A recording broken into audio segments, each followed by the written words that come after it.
1. 통치 형태란 무엇인가? 통치 형태는 권력 집행의 주체와 정치적 지배의 틀을 어떻게 정할 것인가에 대한 문제인데, 이 때문에 정부 형태, 권력 구조 등의 명칭으로도 불리고 있다. 통치 형태를 다양화하면 군주제, 대통령제, 내각제, 이원정부제 등 네 분류로 나누어 볼 수 있다.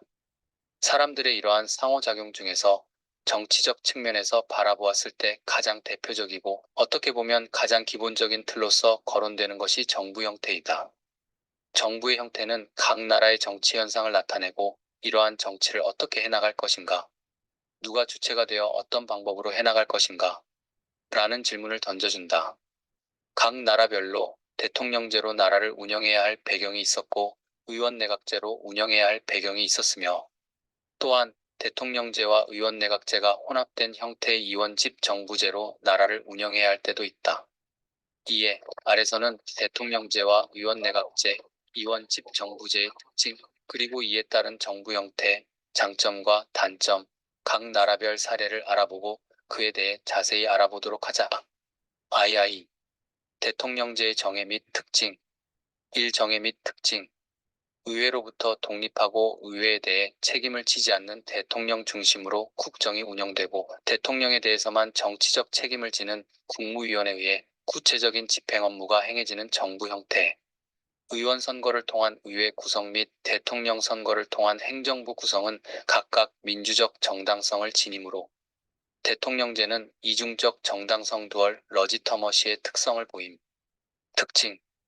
권력 분립의 원리에 기초를 두고 입법부, 행정부, 사법부, 특히 입법부와 행정부 상호 간의 견제와 균형을 통해서 권력의 집중을 방지하고 국민의 자유와 권리를 최대한 보장하는 현대 민주국가의 정부 형태이다.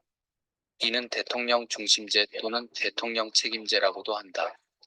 이러한 제도는 대통령 중심제는 미국 독립 이후 1789년의 연방헌법에서 최초로 채택되었으며, 영국의 의원내각제와 군주제에 대한 반동, 인간의 자유, 실현을 위한 제한된 정부의 열망 등이 몽테스키웨의 삼권 분립 이론에 따라 구체화된 정부 형태로 시작된 것으로서 그 특징은 다음과 같다.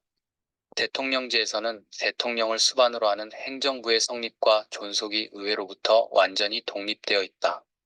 행정부는 그 성립 또는 조직에 있어서 입법부인 국회로부터 독립해 있는 것이 원칙이다.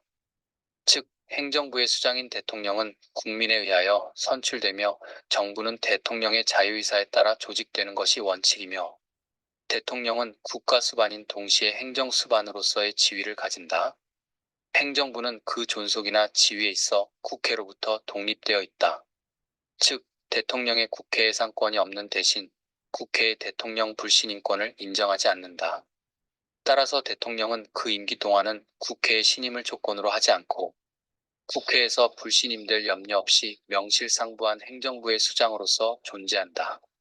그렇기 때문에 행정부는 자연히 대통령을 중심으로 운영되고 적어도 대통령의 임기 동안은 동일 정권이 유지되며, 이런 뜻에서 대통령 중심제 또는 대통령 임기제라는 제도가 유래된 것이다. 특히 미국에서는 대통령에 소속하는 내각도 법적으로는 대통령의 단순한 보조기관이나 자문기관에 지나지 않으며, 이런 의미에서 미국의 대통령은 명실상부한 독임제 행정부 수장이다.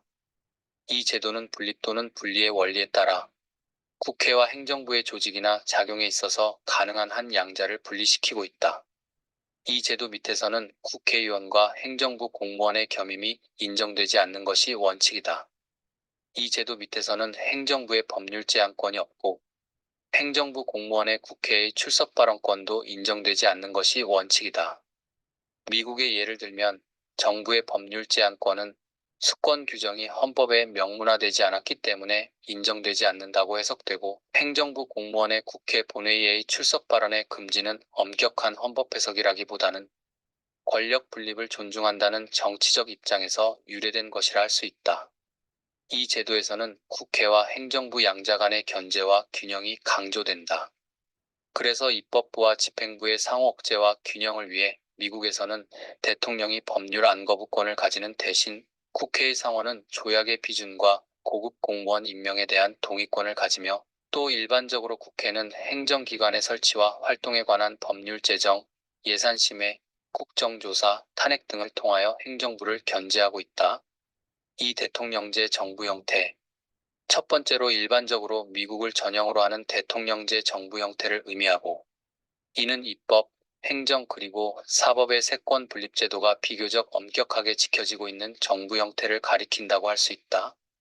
따라서 대통령제 정부 형태의 특징을 설명하는 경우도 통상 미국의 대통령제 정부 형태를 바탕으로 하고 있다. 이는 베르네이, 라이파트, 슈카트와 캐리 그리고 샤르토리에 의해 이러한 조건이 설명되기도 했다. 이에 따른 제도적 특성을 보면 우선 입법, 행정 및 사법의 세권이 상호 독립된 동격의 기관으로 분립되어 있다. 대통령제 정부 형태는 입법권과 행정권의 분리와 독립을 통한 견제와 균형을 지향한다. 두 번째로 대통령제 정부 형태의 제도적 특성은 공식적으로는 내각제도가 존재하고 있지 않다는 것이다. 대통령 밑에는 행정각부의 장관이 있지만 그것은 소관 사무에 대해서 대통령의 명령을 받아 대통령을 보좌하는 역할을 부여받고 있는 것에 불과하다. 그리고 각부 장관의 임명권은 대통령의 자유에 속하여 대통령이 정부를 독자적으로 구성하여 국정을 수행한다. 따라서 내각의 장관은 오로지 대통령에 대해서만 그 책임을 지며 의회에 대해서는 아무런 정치적 책임을 지지 않는다. 세 번째로 앞서의 세권 분립과 관계되어 있는데 대통령을 비롯하여 각부 장관 및 정부 관료가 동시에 국회의원이 될 수 없다는 것이 그 내용이다. 세권의 권력 분립 제도의 원리로부터 나온 것이긴 하지만 한국과 같이 일부 국가에서는 국회의원이 정부의 장관직을 겸직할 수 있기도 하다. 3. 대통령제의 장점. 첫 번째, 집행부의 안정성이 보장된다. 이는 대통령의 임기 보장에 기초를 두고 있다. 그러므로 대통령의 임기 중에는 정국이 안정된다는 것이다. 이는 내각제의 경우 의회가 불신임 의결에 의하거나 그렇지 않은 경우라도 의회에서 다수 지지를 상실한 결과로서 내각을 해체하는 권한을 자주 행사함으로써 야기될 수 있는 집행부의 불안정과 잘 대조된다. 그리고 이러한 안정성은 정책의 계속성을 보장해 주는데 이는 대통령과 정부가 정책을 지속적으로 추진하는 것이 가능하므로 국가의 정책이 계속성을 가지게 되고 강력한 행정을 수행할 수 있다. 두 번째, 대통령제하에서는 행정수반을 유권자에 의한 보통 투표로 선출함으로써 선출 방식이 내각제하에서 이루어지는 집행수반의 간접적 선거 마이너스 공식적이든 비공식적이든 마이너스보다 민주적으로 간주될 수 있다는 점이다. 물론 민주주의는 모든 공직자를 국민의 보통 투표를 통해 선출할 것을 요구하지는 않지만 민주주의 체제에서 가장 중요하고 가장 강력한 공직자인 정부의 수반은 국민의 직접 선거에 의해 선출되어야 한다는 것은 상당히 타당성을 지닌다. 세 번째, 권력의 분리로 제한된 정부의 폭정에 대해 개인의 자유를 보호하기 위한 불가피한 측면 마이너스를 의미한다는 것이다. 이는 몽테스큐의 주된 논거이다. 제1V2에 따라 국회 다수파의 회포 방지가 가능하다. 참다운 민의를 반영하는 정당 정치가 아직 실현되지 못한 후진국에서는 국회 내 다수당의 입법권과 행정권에 융하는 다수당 압제의 폐단을 가져올 염려가 있는데 이에 의해 다수당의 횡포를 방지할 수 있으며 국회에서 다수결에 의해 배제된 소수자의 이익을 보호할 수 있음. 그리고 이 제도로서 고전적인 견제와 균형 원리를 살릴 수 있다. 4대통령제의 단점. 첫 번째, 행정부와 의회 간의 갈등이다. 이는 교착 상태나 마비 상태로 변할지 모르는 이 문제는 대통령제, 정부가 창조하는 두 개의 독립기관이 공존하는 한 피할 수 없는 결과이다. 행정부와 의회 간의 의견이 불일치할 경우 대통령제하에서는 서로서로 사이를 좋게 하는 의회, 신임 요소와는 달리 분쟁을 해결할 제도적인 방법이 없다. 이에 따라 전국의 불안정이 장기화된다. 이 제도가 18세기의 권력 분립주의에 의한 국회와 행정부 간의 독립과 견제를 그 원리로 삼고 있기 때문에 법상 동격의 지위에 있는 양자 사이의 대립 및 억제로 인한 시간적, 경제적 낭비를 가져와 정책을 빨리 시행할 수 없고 국내외적으로 국가 활동의 확대가 요구되는 현대국가의 요청을 만족시킬 수 없다. 두 번째로 국가원수와 행정수반의 지위를 겸하는 대통령이 방대한 권력을 가지면서 임기 중 국회에 대하여 책임을 지지 않으므로 독재화될 위험이 크며 대통령의 권력이 비대화할 가능성이 있다. 민주정치가 발달하지 못하고 정당 정치가 무르익지 못한 후진 국가에서는 정부, 독선 또는 대통령 독재를 가져올 염려가 있다.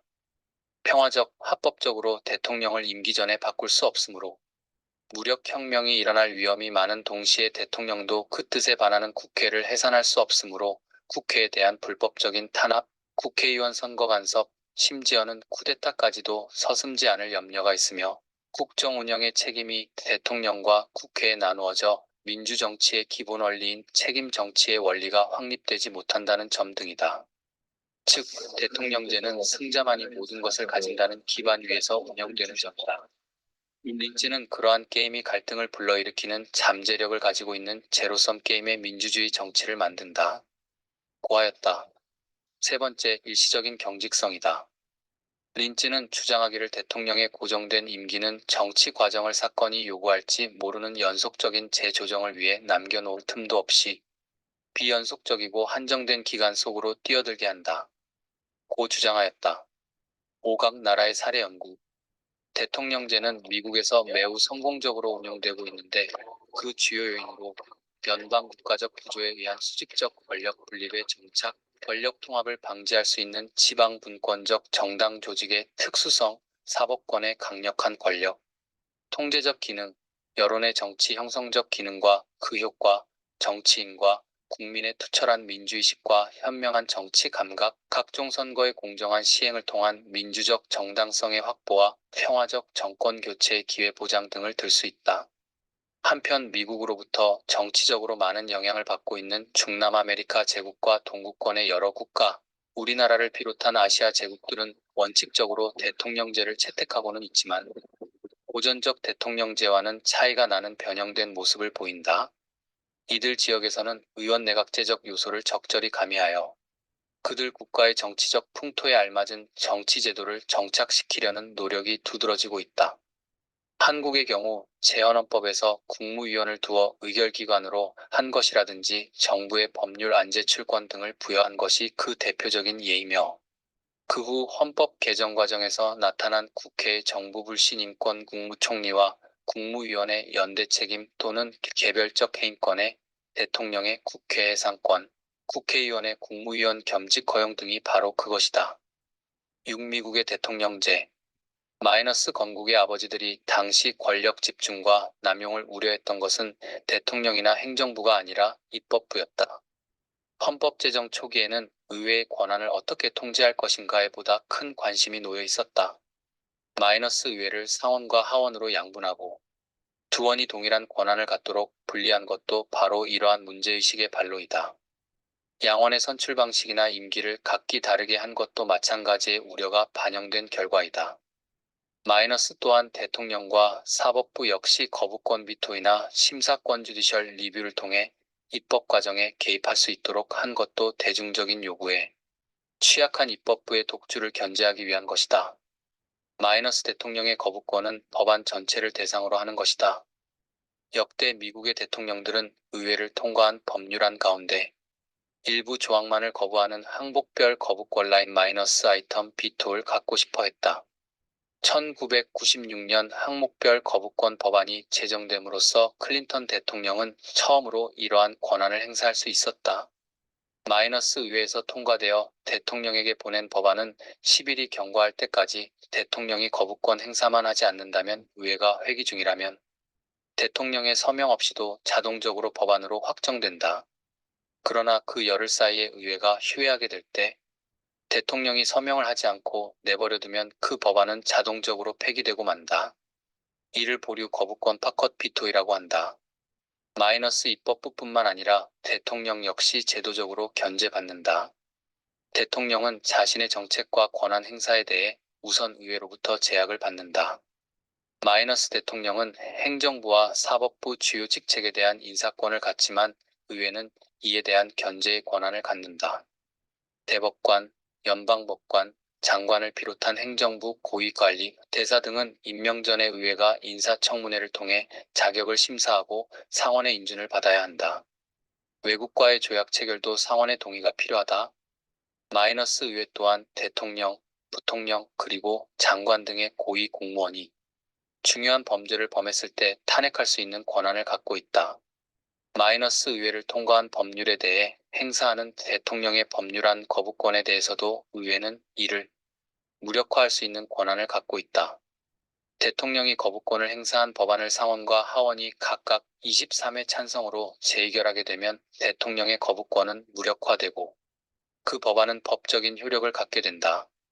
미국 대통령제에서 의회가 이처럼 대통령을 견제할 수 있는 이유 중 하나는 미국 정당 정치의 특성과 관련이 있다. 사르토리 사토리 1997는 미국 대통령제의 특징으로 이데올로기적 무원칙성, 취약하고 규율이 약한 정당, 지방 중심의 정치 등 세 가지를 들었다. 마이너스 사법부 역시 다른 기구를 견제할 수 있는 권한을 갖는다. 사법부에 제도적으로 주어진 견제 권한은 위헌 결정이다. 마이너스 역으로 사법부는 대통령과 의회에 의해 견제받는다. 미국형 대통령제의 가장 큰 특징은 권력을 행사할 수 있는 주체를 입법, 사법, 행정으로 나누고 이들 기구들이 권력을 공유하면서 상호 견제함으로써 어느 한 기구의 독주를 막는 형태라고 할 수 있다. 7론의 대통령제의 운영상 특성과 문제점 1임기의 고정성 마이너스 대통령제의 장점 가운데 하나는 일단 대통령에 당선되고 나면 정해진 임기 동안 소신 있게 국정을 이끌어갈 수 있다는 것이다. 내각제에서는 내각이 의회 내 안정적 다수의석의 지지에 기초해 있는 경우가 아니라면 그 내각은 항상 야당이 주도하는 불신임 투표보트 어브 노 컴퍼던스에 취약하게 되며 그로 인해 정치적 위기에 직면하게 되거나 실제로 내각이 빈번하게 교체될 수 있다. 그러나 이러한 장점은 상황에 따라서 오히려 단점으로 바뀔 수 있다. 첫째, 예컨대 임기 중반 대통령의 무능이 부과되었거나 중요한 정책에 대한 커다란 실정을 저질렀다면 혹은 정치적, 경제적, 국제 정치적으로 대통령을 선출했을 때와 다른 상황이 되어 이에 적절히 대처할 수 있는 다른 자질을 갖춘 지도자가 요구되는 상황이라면 이와 같은 임기의 고정성은 오히려 단점이 될 수 있다. 둘째, 임기의 고정은 변화하는 상황에 대한 유연한 대응의 부족뿐만 아니라 다른 측면에서도 문제점을 낳을 수 있다. 고정된 임기의 문제는 정치적 책임성과 반응성에 대한 것이다. 대통령의 임기 고정성과 관련된 세 번째 문제점은 임기 후반기로 가면 갈수록 대통령의 통치력과 정책, 추진력이 약화되어 간다는 점이다. 종종 이야기하는 레임덕 레임덕 현상이 바로 그것이다. 이 이원적 정통성과 대통령 의회 간의 갈등, 마이너스 대통령제에서는 국민들의 직접 선거를 통해 대통령을 선출하고 의회도 구성하는 하는 만큼 대통령과 의회의 두 기구가 모두 국민들로부터 직접적으로 권한을 위임받은 구조를 갖고 있다. 이를 이원적 정통성이라고 한다. 마이너스 대통령이 소속된 정당이 의회 내 다수당인 경우, 즉 여대야소 혹은 단점 정부인 경우에는 의회와 대통령 간의 갈등이나 마찰은 그리 크지 않다. 그러나 대통령이 속한 정당과 의회의 다수의석을 장악하고 있는 정당들이 서로 다른 경우에는 문제가 생겨날 수 있다. 곧 분점 정부의 상황이 되면 대통령과 의회 간의 갈등이 자주 발생한다. 마이너스 대통령을 중심으로 문제를 해결하려는 미국형 대통령제의 갈등 해소 방식은 약한 규율을 가진 정당의 존재를 전제로 한다. 두 기구 간의 갈등 해소를 위한 대통령의 이니셔티브가 가능한 까닭도 약한 당 규율로 인해 소속 정당의 입장과 무관하게 개별 의원들을 설득하고 타협이나 거래를 통해 지지를 이끌어낼 수 있는 의회의 존재와 깊은 관련이 있다. 3. 구계자의 출현 가능성 마이너스 정당을 통해 집권하는 내각제와는 달리 선거 결과가 후보자의 개인적 요인에 크게 영향을 받는 대통령제에서는 알려지지 않았던 새로운 인물이 갑작스럽게 대중의 지지몰이를 통해 부상하는 경우도 종종 생겨난다. 4. 국가 원수와 행정수반 직책 간의 갈등 마이너스 대통령제에서 대통령의 지위는 기능적으로 두 가지로 나누어 살펴볼 수 있다. 하나는 행정부의 수반헤드 어브 거버먼트로서의 역할이며 또 다른 하나는 국가 원수헤드 어브 스테이트로서의 역할이다. 이러한 행정부 수반으로서의 역할과 국가 원수로서의 역할이 서로 충돌할 수가 있다는 것이다. 마이너스 이러한 문제점은 특히 선거라는 대통령의 선출 절차를 고려할 때 더욱 분명하게 드러난다. 대통령 선거에서는 각 정당에서 공천한 후보가 선거운동 과정에서 여러 가지 정책 공약을 제시하고 이를 통해 유권자의 지지를 이끌어내고자 한다. 그런데 각 후보가 제시하는 선거 공약은 기본적으로 국민 모두를 만족시킬 수 있는 성격의 것이 아니다. 마이너스 선출 과정에서는 행정 수반의 역할에 관심이 집중되었던 반면 당선 후에는 국가 원수로서의 역할을 강조하면서 생겨난 문제이다. 그런데 대통령이 일단 당선되고 난 뒤 통합의 상징 혹은 정파적 갈등에서 벗어나 있는 국가 원수의 역할만을 강조하게 되는 경우에는 여러 가지 정치적 문제를 낳을 수 있다. 마이너스 반대로 대통령은 자신이 모든 국민에 의해 선출된 전 국민의 대표라 믿고 자신에게 반대표를 던진 유권자들의 존재 자체를 부인하는 경향도 나타난다. 즉 대통령 선거의 국민투표적 PLEBIS CITARY 경향 때문이다. 8. 한국 대통령제에 대한 논의. 외형적으로 우리나라의 대통령제는 미국 대통령제와 유사하고 그것을 모방한 것이지만 실제 운용에 있어서는 내각제적인 속성이 여러 곳에서 발견된다. 제도적으로 볼 때 우선 꼽을 수 있는 내각제적인 요소는 총리의 존재이다. 행정부가 직접 법안 제출권을 갖는다는 점이다. 현실적인 정치 운영에서 내각제적인 요소가 자주 발견된다는 것이다. 제일 먼저 들 수 있는 점은 대통령이 당 총재직을 겸임해왔던 과거의 관행이다.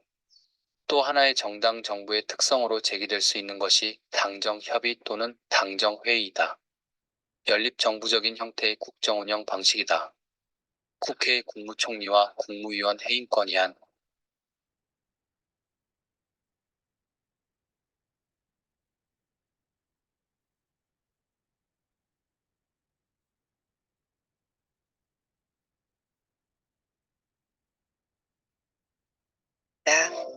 민주적인 운영으로 평가받는 미국의 대통령 선거제도. 민주주의에 뿌리내린 타협과 절충의 현실 정치를 들여다본다.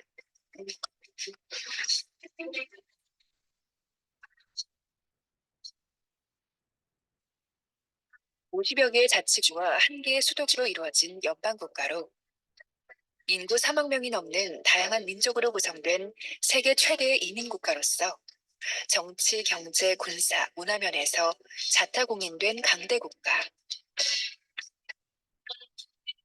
그렇기에 미국의 대통령 선거는 전 세계의 이목을 집중시키는 결과를 낳았다.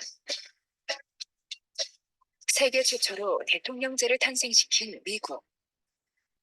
18세기 초창기 제정의회는 유럽의 절대군주 제도에서 벗어난 새로운 정치 구조를 모색했고 대통령제라는 새로운 제도를 마련했다. 하지만 그 탄생 과정은 쉽지 않았다. 당시 13개 주가 아메리카 합중국으로 연방이 되는 과정에서 큰 주와 작은 주가 연방 헌법을 놓고 각자의 이익 계산으로 인해 극심한 대립을 벌였기 때문인데 특히 의회 의원 배분과 대통령 선거 과정에서 각 주는 동등한 권한을 주장하며 팽팽히 맞서 한때 교착 상태에 빠지기도 했다. 결국 큰 주와 작은 주는 상원 하원의 양원제 의회 구성, 대통령 선거 시 선거 인단의 배정을 통한 직선제와 간선제의 중간 형태 등을 골자로 하여 타협안을 마련. 이로써 아메리카 합중국이 건국될 수 있었다. 따라서 미국 대통령 선거는 미국의 건국과 헌법 제정, 큰 주와 작은 주의 의견 수렴, 이 모든 것을 타협하고 조정하는 과정에서 생겨난 결과물로서 세계에서 유례를 찾기 힘든 복잡한 선거가 탄생된 것이다. 세계적으로 뚜렷한 양당제를 오랫동안 유지하며 미국 정치의 양대 축을 형성해온 민주당과 공화당. 미국 대선의 큰 특징은 대통령 선거인단이 대통령을 뽑는 것처럼 각 정당의 대통령 후보도 대통령 후보 지명 선거인단, 즉 대의원들이 뽑는다. 이때 대통령 후보를 지명할 대의원을 일반 당원과 국민이 직접 선출하는 과정이 바로 프라이머리다. 사실 미국도 건국 초기에는 정당의 대표들끼리 막강한 영향력을 행사하며 대통령 후보를 결정했었다. 그러던 것이 19세기 말 민주당이 몰락하면서 공화당에 대한 견제가 없어진 데에 따른 반작용으로 프라이머리가 생겨난 것이다. 급기야 1905년 공화당 출신 개혁주의자 로버트 라폴레트에 의해 위스콘신주에서 최초로 정당이 프라이머리를 통해 후보자를 결정하는 주법을 제정하게 되었고, 이후 많은 주가 뒤를 따르면서 정당의 파워를 행사하던 정치적 권력이 일반 유권자로 이관되는 효과를 가져오게 되었다. 하지만 여기에도 문제점은 있었다. 당시 위스콘신주가 처음 도입한 프라이머리 제도는 유권자가 당원으로 등록해야 참가할 수 있는 폐쇄형 프라이머리였다. 이후 유권자가 자신의 당적과 관계없이 선택한 정당의 후보자에게 투표할 수 있는 오픈형 프라이머리로 바뀌었지만, 1960년대까지 대통령 후보는 정당의 꼭두각시라는 의문과 비난이 제기되었다. 그 결과 1968년 민주공화 양당은 대의원 선출 절차를 개혁하는 대대적인 개혁 작업을 시작했고, 특히 민주당의 개혁 모드는 그동안 제외됐던 소수인종, 젊은 층, 여성을 대거 포함시켰다.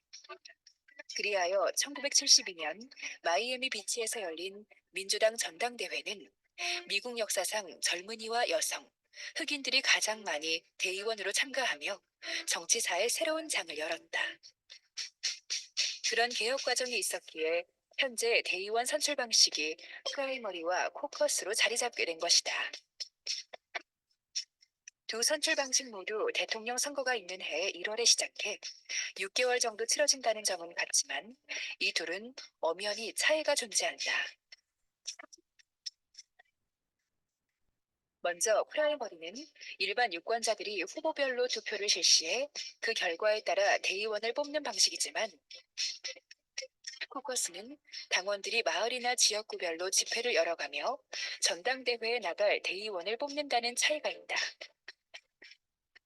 다만 미국에서는 18세 이상이라 하더라도 투표를 하기 위해서는 주 선거위원회에 유권자 등록을 하게 되는데, 민주당인지 공화당인지 자신의 정치적 성향을 밝혀야 한다.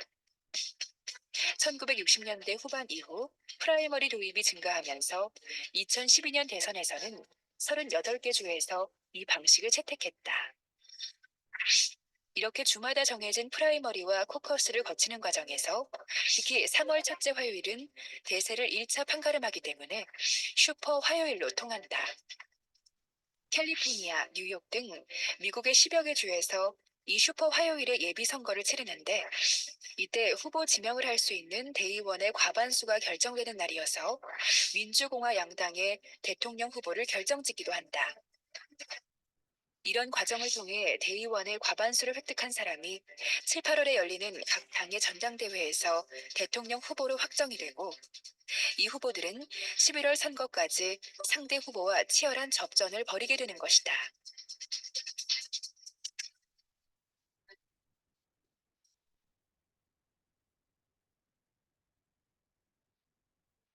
헌법 제정 당시 큰 주와 작은 주의 의견을 수렴하여 오늘날 50개 주는 각 주당 2명씩 배정하여 상원의원 100명과 인구와 비례한 하원의원 435명, 워싱턴 DC 3명까지 총 538명의 선거인단으로 구성된다.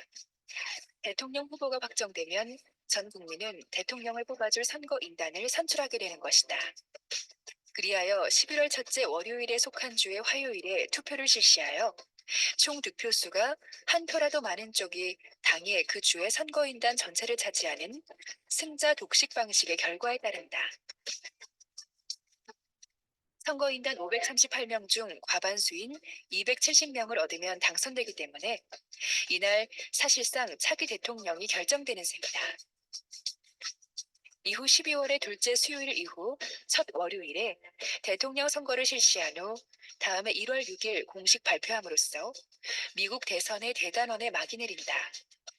그러나 미국 역사상 많은 유권자 득표율에도 불구하고 선거인단 수에서 밀려나 패한 경우가 4차례 발생했는데, 특히 2000년대 조지 W. 부시 텍사스 주지사와 민주당의 엘 고어 부통령의 팽팽한 경쟁은 개표 결과를 사법부가 판단하여 당선을 결정지었다는 점에서 매우 특이할 만한 선거였다. 직선제와 다름없는 미국의 간선제, 다양한 형태의 프라이머리와 코커스, 독특한 선거인단 제도와 승자 독식 방식, 복잡하면서도 여러 단계를 거쳐야 하지만 그럼에도 어느 나라보다 민주적으로 잘 운영되고 있다고 평가받는 미국의 대통령 선거. 민주주의에 깊이 뿌리를 내린 견제와 균형. 오랜 선거 경험에서 빚어낸 절충과 타협의 묘수다.